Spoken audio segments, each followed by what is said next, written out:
Сәлем достар, қалдарыңыз қалай?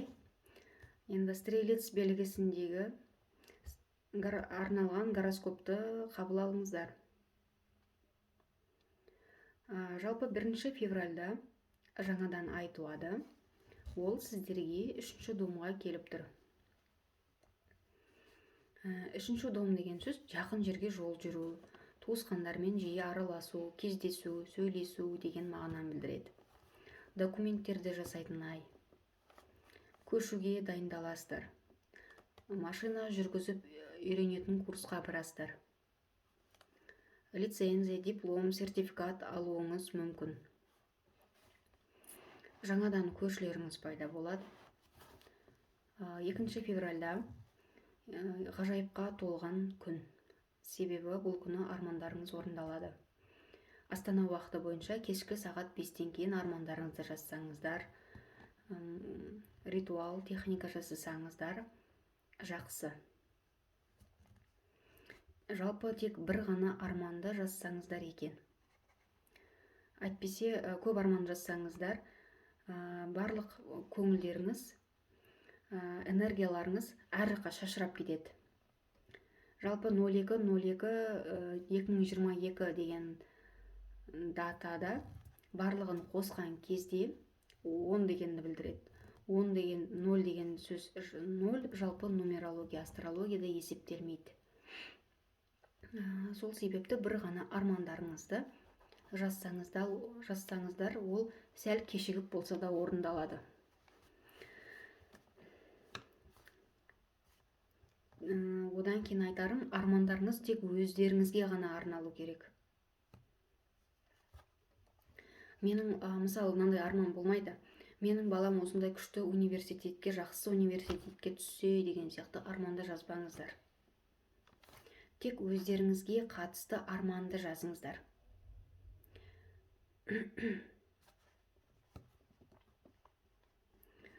Одан кейін айтарым, 4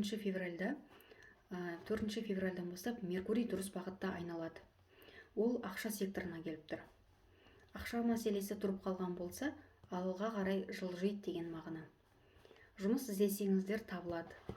Қосымша жұмыс көзін табасыздар. Жылжымайтын мүлік немесе машина, техника сатып алуларыңыз мүмкін. Дәл осы күні 4 февральда Сатурн мен Солнце 3-ші домда кездеседі. Бір адамдармен танысасыздар, ол танысу өте ұзақ болады. Таныстықтарыңыз ұзаққа барады.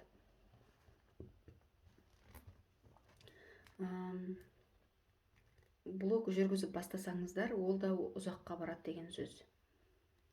Және өз бауырларыңызға жауапкершілікті алатын боласыздар. Және де олардың проблемасын шешіп беруге көмектесесіз. Немесе өзіңіздің бауырыңыздың оқу ақысын төлеп беруге көмектесесіз.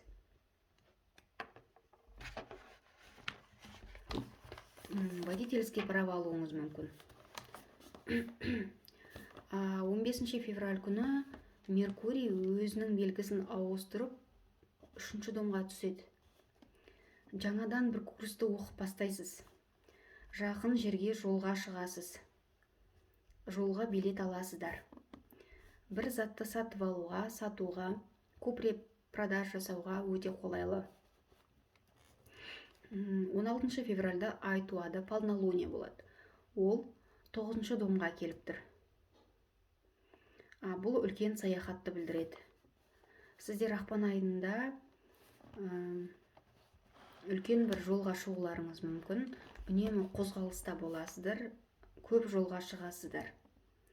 Басқа үйге көшулеріңіз мүмкін, шетелге саяхат, шетелдің адамдармен танысу болады. Одан кейін бизнестеріңізді үлкейтуге жақсы, қолайлы.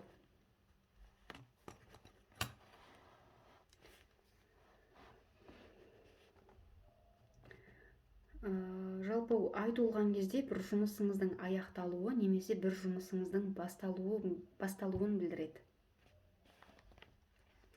Бұл айдың толғанын 17 немесе 17-21 декабрь аралығында туылған адамдар қатты сезетін болады.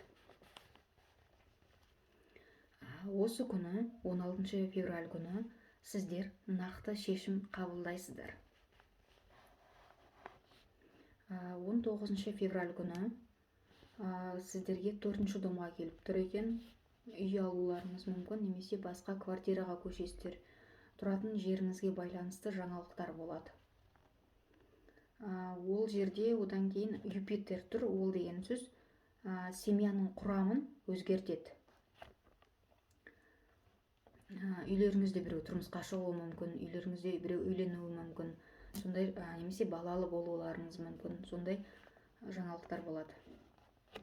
1 мен 7 декабрь аралығында туылсаңыздар, Юпитердің жақсы көмегін сезінетін боласыздар. Ал 14 февральда туылған адамдар, 14 февральда жалпы Марс пен Венера бірігеді. Ол деген сөз, егер басыңыз бос болса, қарым-қатынаста гармония болады деген сөз. Жалпы көп адамдар 14 февраль күні жалғыз болғылары келмейді. Қасындағы серіктесті іздейтін болады.